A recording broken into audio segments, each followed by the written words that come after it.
just yesterday. Color photography exists. Yes, indeed. Color movies then.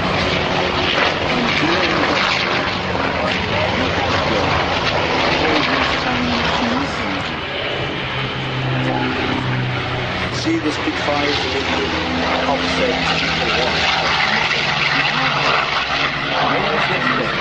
in Korea in 1950.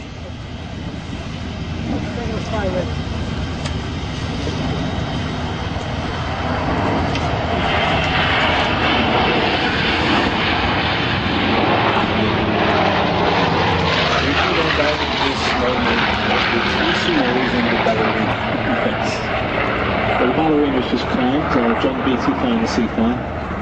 I think he likes this aeroplane. It's more on-load than a flying fortress, a P-17. The disposable load of 9,500 pounds. So that is extremely. There's a lot of hard points under the wing. It could take bombs, rockets, napalm. It's very, very effective aeroplane.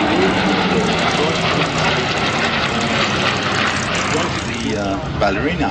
It does, and that is certainly the best £100 that Peter Arnold ever spent in a scrapyard. Look at that, £100 you say? £100, he bought two for £200.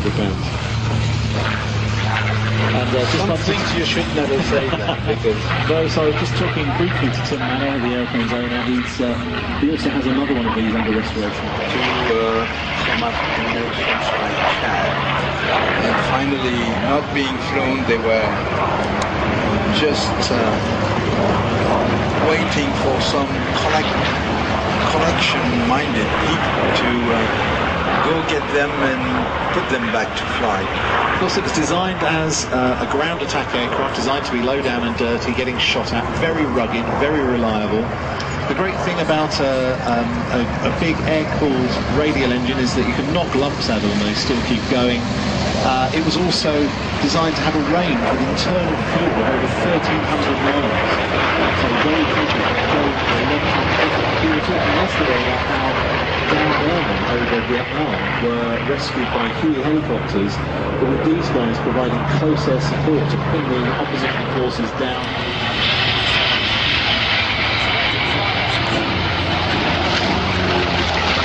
Just looking at the armament on the Skyraider, 4 20mm cannon in the wings, and as if instead of air, sky with. Ladies and gentlemen, the Sea Furies.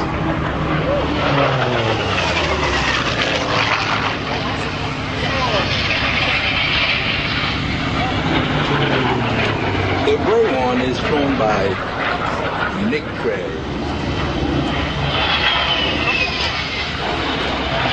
Frederic has been a member of the French aerobatic team in the glorious years when came into warbird flying quite recently, but brought to it some of his aerobatic expertise. While Nick is the pure, ultra pure. Engine that complicated. Yes, but listen to it. Oh, listen to it, superb.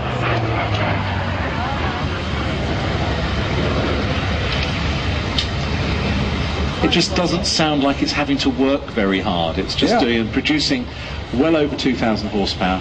And responsible for several down in several.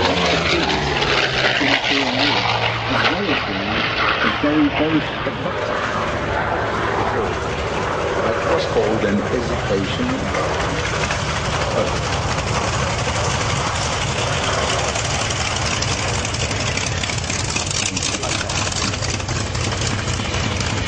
Aircraft used to be with the Royal Navy historic flight until it had a slight altercation with a tree. Very secure.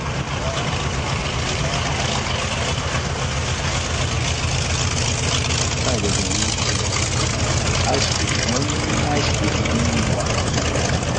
350 mph.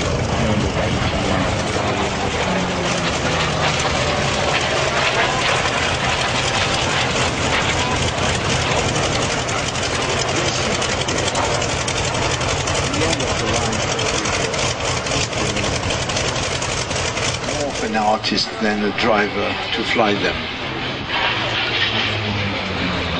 The Sea Furies came at the same time the Americans with their own equipment of the Sea Fury, which is the first one of these two machines to left the sky, covered the clouds and the sun. Just with the Messerschmitt 209. And Darren Green there got us back to the 30 years. And in synchronization with the bearcat we have on his right wing, we have the well-known... The fabric wing, a very, very fast aeroplane with the cranked wing. The cranked wing designed to enable a very large propeller, but with a very short undercarriage, being flown today by Brian Smith. And the Corsair had an interesting point too. The one and only fighter aircraft equipped, factory equipped, with an ashtray. On the left console, there was a recess where you could put your pack of cigarettes, your Zippo lighter, and an ashtray, because these machines were designed to be smelling fuel fumes, because the main tank was above the knees, and it was a big tank and leaking all the time, and above the endless Pacific waters, blue waters, and saying, okay, I'll have a cigarette. And he would take a cigarette and crack the Zippo and hopefully not ignite the fumes. Without knowing that smoking is very dangerous.